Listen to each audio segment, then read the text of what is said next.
Hello students. तो जो last lecture था जो हमारा, उसमें हमने ओम्स लॉ तक, मतलब ओम्स लॉ से पहले हमने पढ़ लिया था, सर्किट कंस्ट्रक्ट करना सीखा था।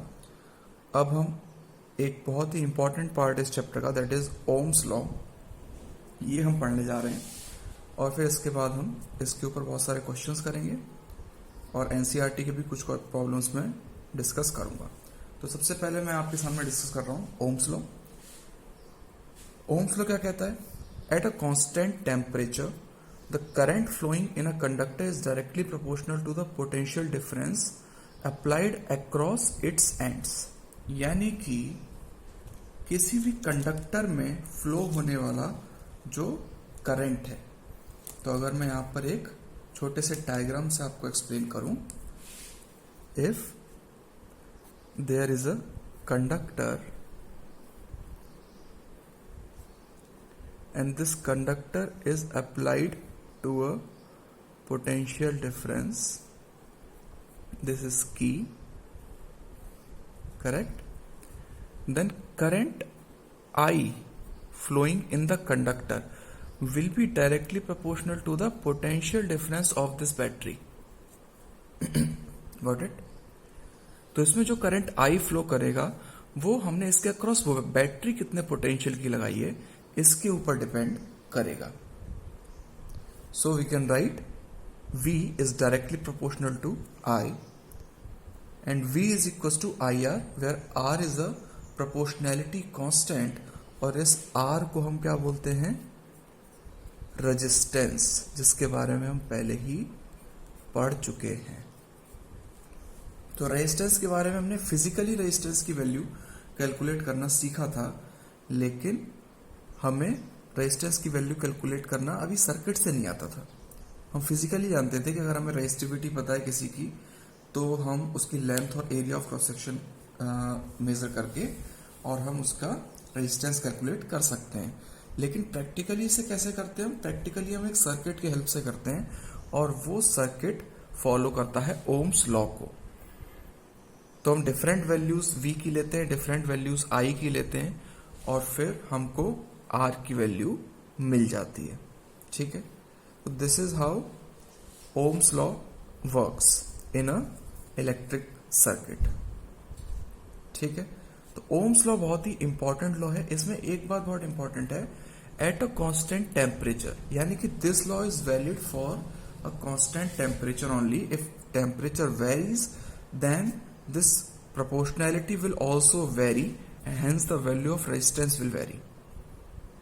ठीक है, तो एक छोटा सा मैं डिस्क्रिप्शन दे रहा हूं कि प्रैक्टिकली हम कैसे पता लगाते हैं पोटेंशियल की वैल्यू, रेजिस्टेंस की वैल्यू। तो कैसे पता लगाते हैं? हम क्या करते हैं, हम एक एक्सपेरिमेंट करते हैं और एक्सपेरिमेंट में एक सर्किट बनाते हैं और उस सर्किट में हम क्या करते हैं, बेसिकली हम एक रेजिस्टेंस लेते हैं जिसके भी हमें रेजिस्टेंस की वैल्यू निकालनी है। उस रेजिस्टेंस के अक्रॉस हम एक वोल्टमीटर लगाते हैं। इस रेजिस्टेंस से हम कनेक्ट करते हैं एक अमीटर को। क्लियर है? इस अमीटर को हम कनेक्ट करते हैं एक पोटेंशियल से और यहां पर हम एक लगाते हैं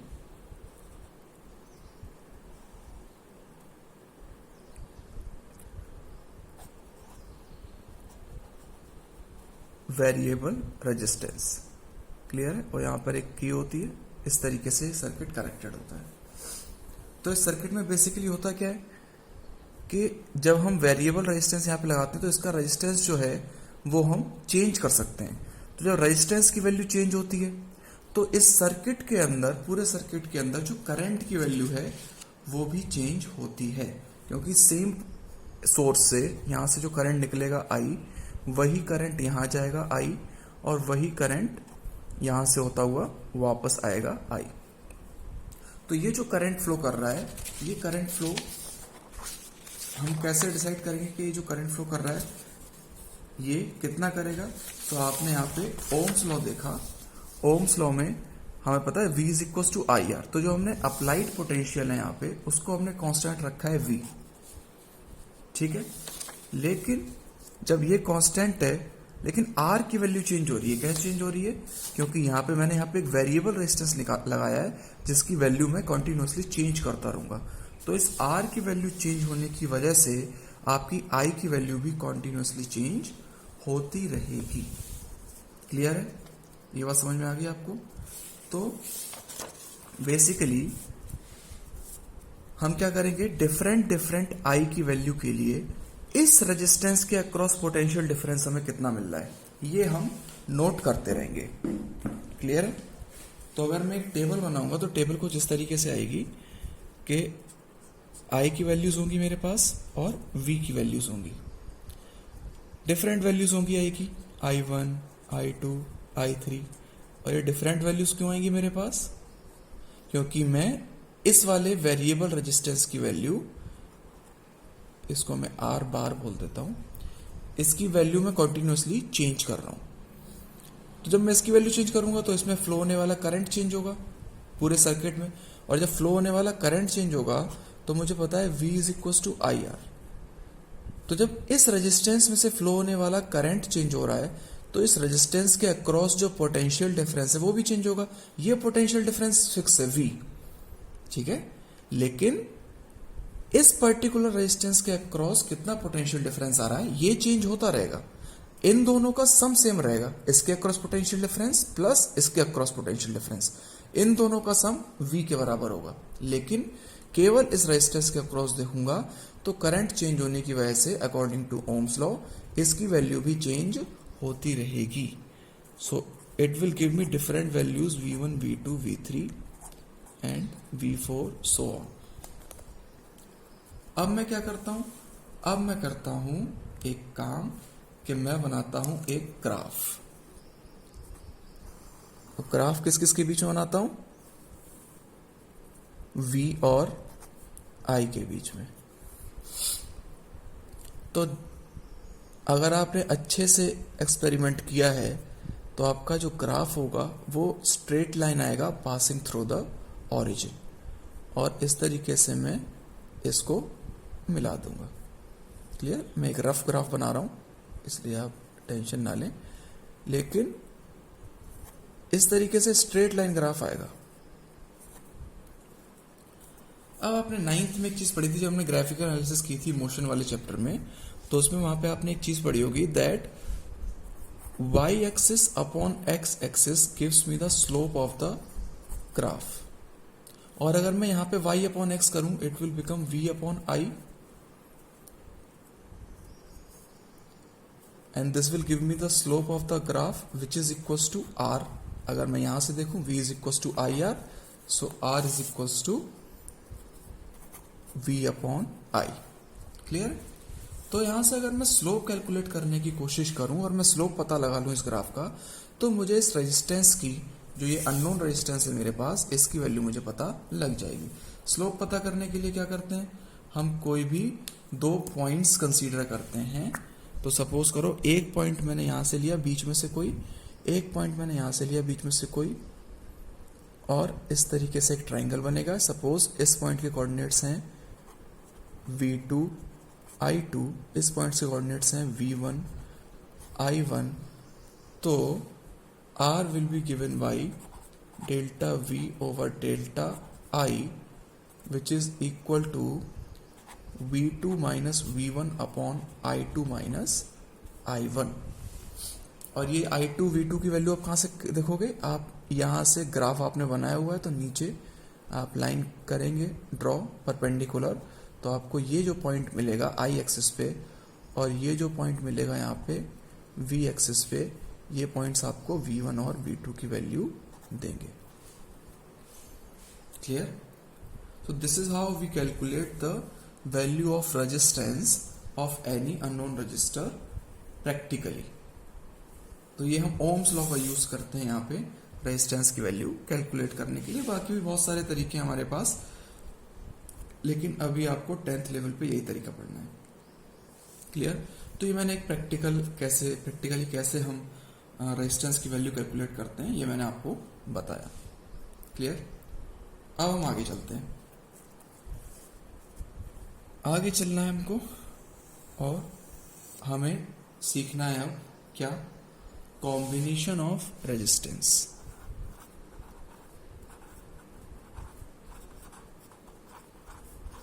कॉम्बिनेशन ऑफ रेजिस्टेंस कि रेजिस्टेंस कंबाइन कैसे होते हैं, ये हमको सीखना है। तो जरूरी तो नहीं है कि मैं एक सर्किट में एक ही रेजिस्टेंस लगाऊं, बहुत सारे रेजिस्टेंस भी लगा सकता हूं, है ना। तो कितने तरीके से मैं रेजिस्टेंस लगा सकता हूं, क्या क्या कॉम्बिनेशंस उसके बन सकते हैं, यही पढ़ना है हमको कॉम्बिनेशन ऑफ रेजिस्टेंस में। क्लियर। तो बेसिकली जो कॉम्बिनेशन होते हैं वो दो टाइप के होते हैं। कौन कौन से होते हैं? दो टाइप के। There are two type of combinations.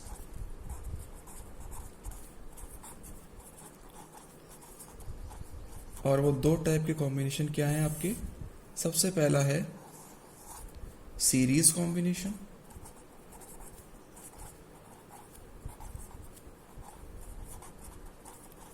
और दूसरा है पैरेलल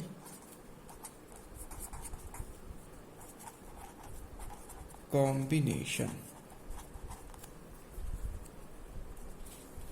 क्लियर। सीरीज कॉम्बिनेशन और पैरेलल कॉम्बिनेशन। अब ये होते क्या है भाई, तो मैं एक डायग्राम से आपको समझाता हूं। एक सर्किट बनाता हूं मैं और उस सर्किट से मैं आपको समझाऊंगा। तो देखें, सपोज करें मेरे पास 3 रजिस्टर हैं, उनको मैं सीरीज कॉम्बिनेशन में जोड़ना चाहता हूं। तो मैं कैसे जोड़ूंगा? Series combination is said when the head of one register, this is head suppose, and this is tail, or this is head, this is tail, कुछ भी ले सकते हैं आप, ठीक है। head of one register is connected to the tail of another register,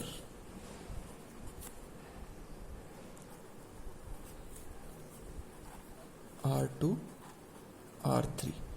जब भी इस टाइप का कॉम्बिनेशन होगा then we will say that it is series combination. ठीक है।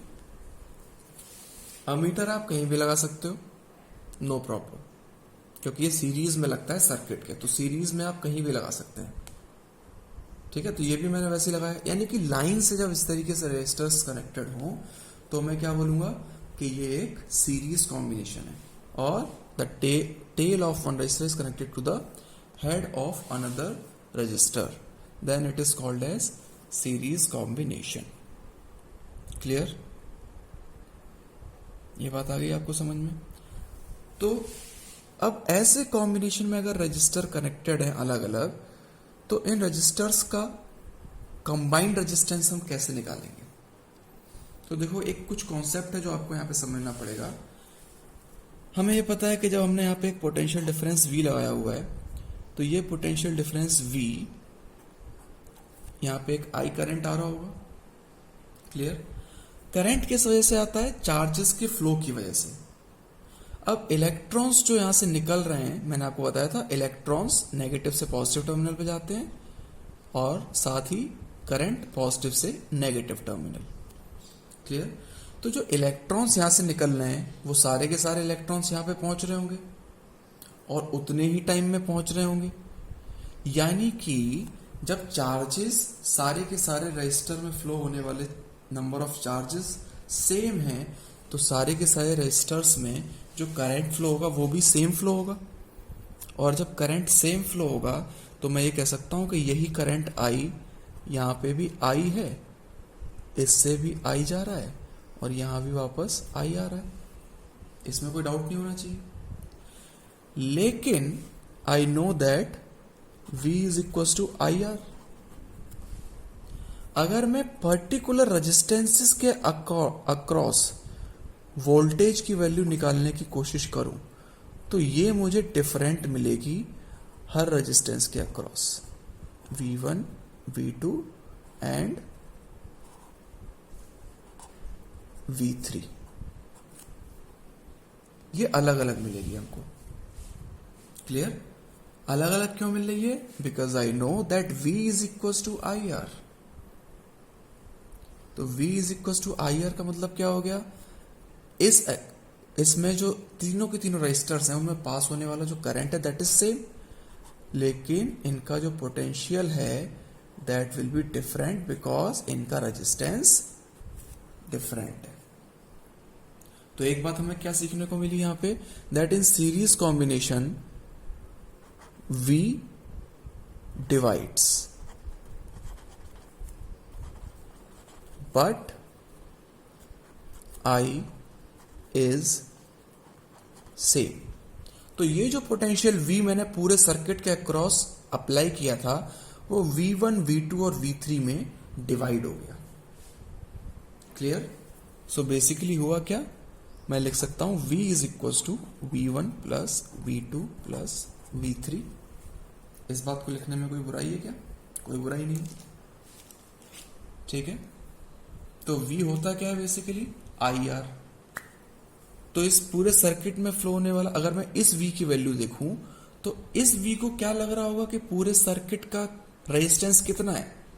इस V को ये लग रहा होगा कि पूरे सर्किट का जो रेजिस्टेंस है वो है R इक्विवेलेंट, यानी कि total resistance. And this will be equal to V1 plus V2 plus V3.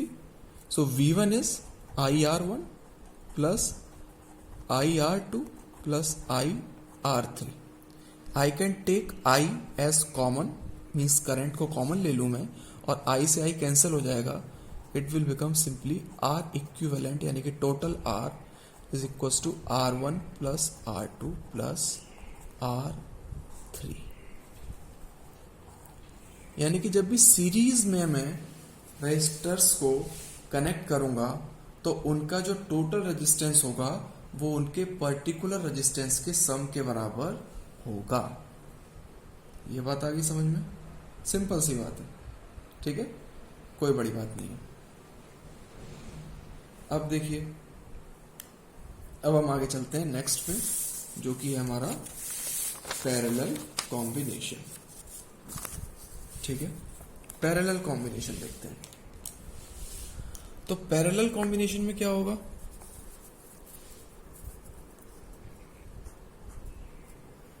Parallel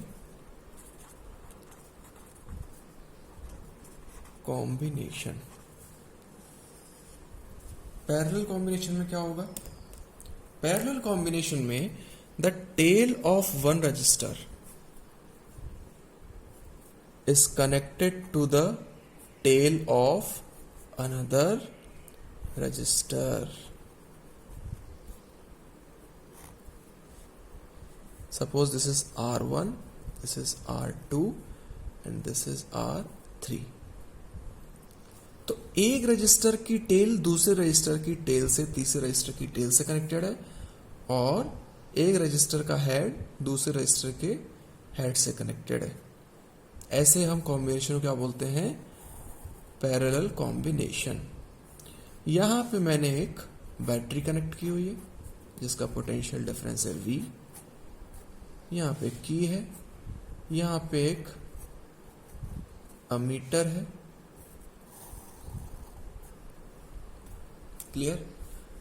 अब देखिए, अब यहां से जो करंट आ रहा है I, वही सेम करंट यहां पे आ रहा होगा I, यानी कि जितने चार्जेस यहां से निकलेंगे, इलेक्ट्रॉन्स निकलेंगे, वो सारे के सारे यहां पहुंचेंगे।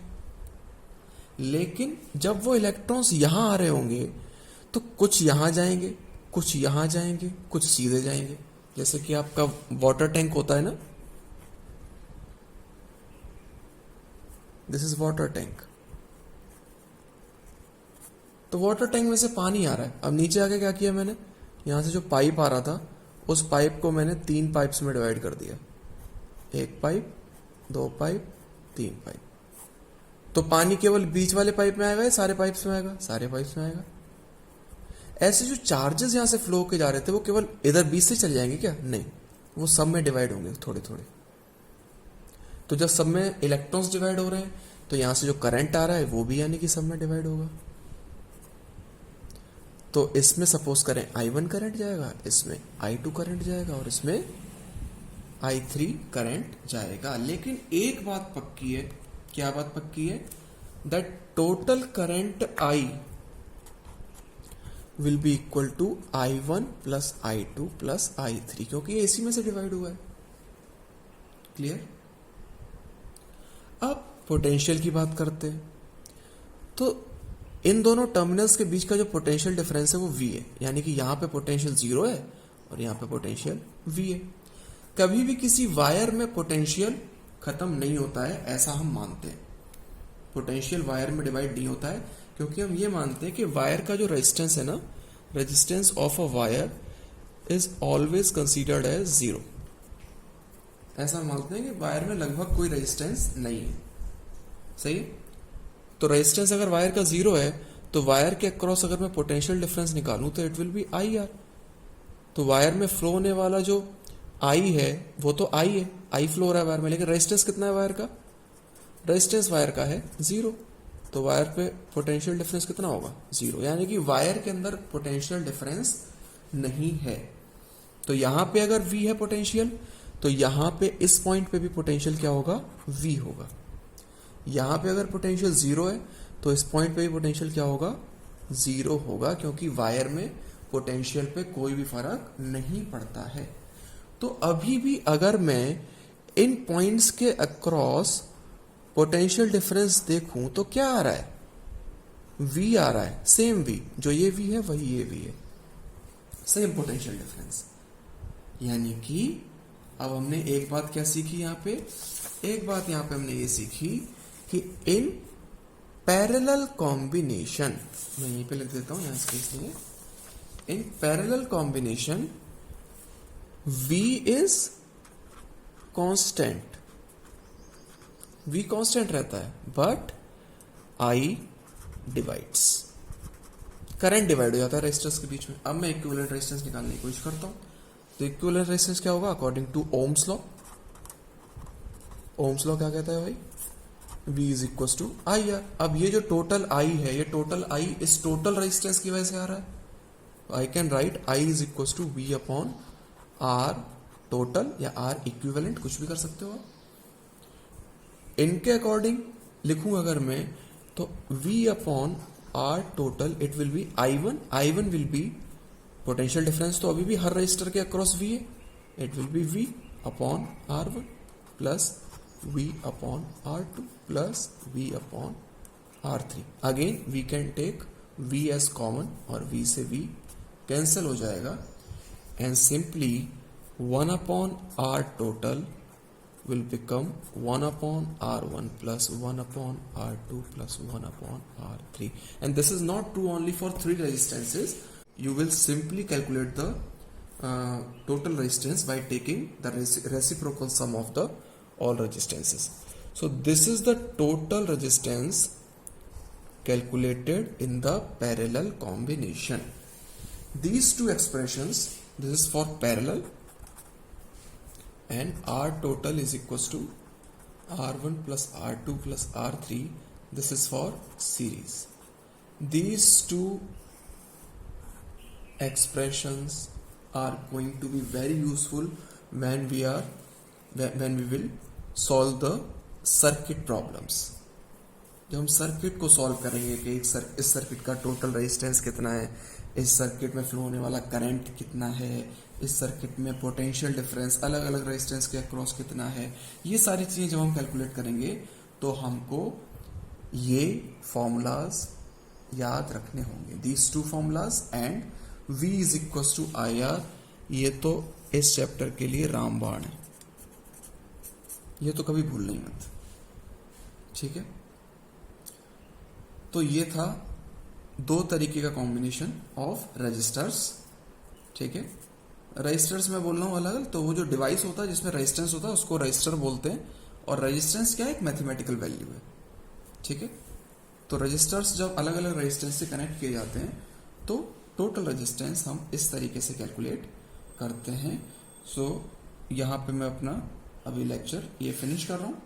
इसके बाद नेक्स्ट लेक्चर में we are going to solve many problems of this concept, जिसको हम सर्किट प्रॉब्लम्स कहते हैं, और बहुत सारी प्रॉब्लम्स करेंगे, इसलिए अभी अगर आपको कंफ्यूजन है तो बिल्कुल टेंशन ना लें, आगे जाके वो सारा क्लियर होने वाला है। बस आप लेक्चर देखते रहो लाइन से, ठीक है। तो बस आज के लिए इतना। इसको शेयर करें लेक्चर को, ताकि बाकी स्टूडेंट्स भी पढ़ सकें, और चैनल को सब्सक्राइब कीजिए। बाकी बस हैव अ नाइस डे और पढ़ाई करें।